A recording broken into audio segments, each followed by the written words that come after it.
मैं संध्या कौर हूँ, मैं कक्षा 7 में पढ़ती हूँ। मेरा नाम परे है, मैं कक्षा 7 में पढ़ती हूँ। मेरा नाम सना है, मैं कक्षा 7 में पढ़ती हूँ। देखो कक्षा 7 के बच्चों, आज तुमने क्या बनाया है मॉडल में? गीला कचरा और सूखा कचरा का मॉडल। इसका मॉडल बनाया सूखे कचरे का और गीले कचरे का। अच्छा, गीला कचरा कौन कौन सा होता है? जैसे चाय पत्ती, सब्जी के छिलके, फलों के छिलके, बचा हुआ खाना भी होता है, चाय पत्ती। तो ये सब कैसे गीले हैं, जिसमें मतलब मॉइस्चर है, पानी है, वो गीला कचरा है। और सूखा कचरा कौन सा होता है?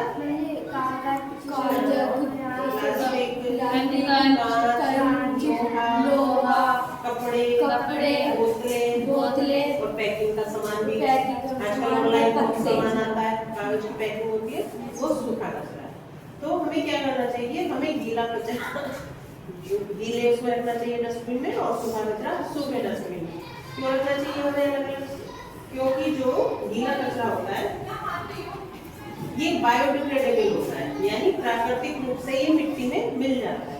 जो भी चीजें हैं ये इस तरह की यदि मिट्टी में मिल जाती है तो वो कोई नुकसान नहीं करती, वो मिट्टी में मिल जाती है। लेकिन जो चीजें मिट्टी में नहीं मिलती, नॉन बायोडिग्रेडेबल होती हैं, वो सड़ जाती हैं, बीमारियां पैदा करती हैं, वो खत्म नहीं होती। जैसे प्लास्टिक कभी नष्ट नहीं होती, तो वो जो है उसको वातावरण को प्रदूषित करती है।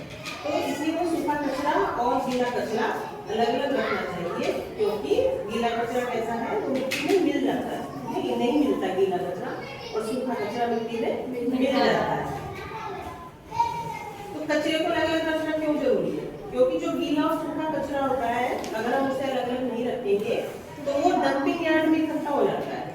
जैसे मिट्टी और पानी को उससे वो प्रदूषित करता है, इससे क्या होता है? बीमारियां फैलती है। जो कूड़ा है वो भी तो नष्ट होना चाहिए ना, उसकी फॉर्म चेंज होनी चाहिए, नहीं तो वो बीमारी पैदा करता है।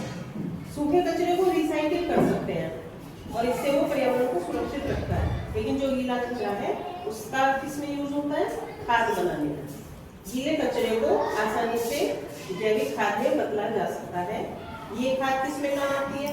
खेतों में, बगीचों में खाद मिलकर डालते हैं, जैसे पौधे होते हैं उनके लिए वो ऑर्गेनिक खाद का काम करती है।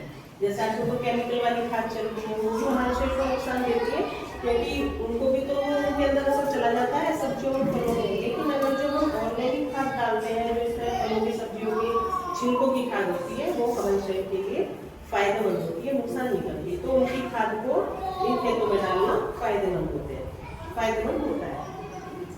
और इससे भी फायदा है, इस तरह की जो ऑर्गेनिक खाद बनती है इससे पैसे की और समय की भी बचत होती है, और प्राकृतिक संसाधनों की भी बचत होती है। तो हमें क्या करना चाहिए? एक जागरूक नागरिक होने के कारण हमें अपने घर और स्कूलों में सूखा और गीले कचरे को क्या करना चाहिए? अलग अलग रखना चाहिए। देखो हमारे स्कूलों में भी क्या हो रहा है? गीला और सूखे कचरे का अलग अलग डस्टबिन होते हैं। तो इसलिए जिससे गीला और सूखा कचरा अलग अलग है। तो हरे रंग के डस्टबिन में कैसा कचरा होता है? गीला, और नीले रंग के डस्टबिन में सूखा कचरा। तो इसलिए हम सबको अपने विद्यालय को और अपने गाँव को साफ रखना हमारी जिम्मेदारी है। और ये हम किस तरह कर सकते हैं? गीले और सूखे कचरे को अलग अलग रखकर हम इसमें अपनी सहभागिता कर सकते हैं।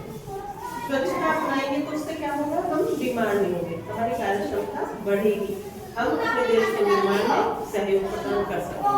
तो इसलिए स्वच्छता की तरफ ये हमारा एक कदम है, और जिसका हमें ध्यान रखना चाहिए कि उसको अलग अलग रखें।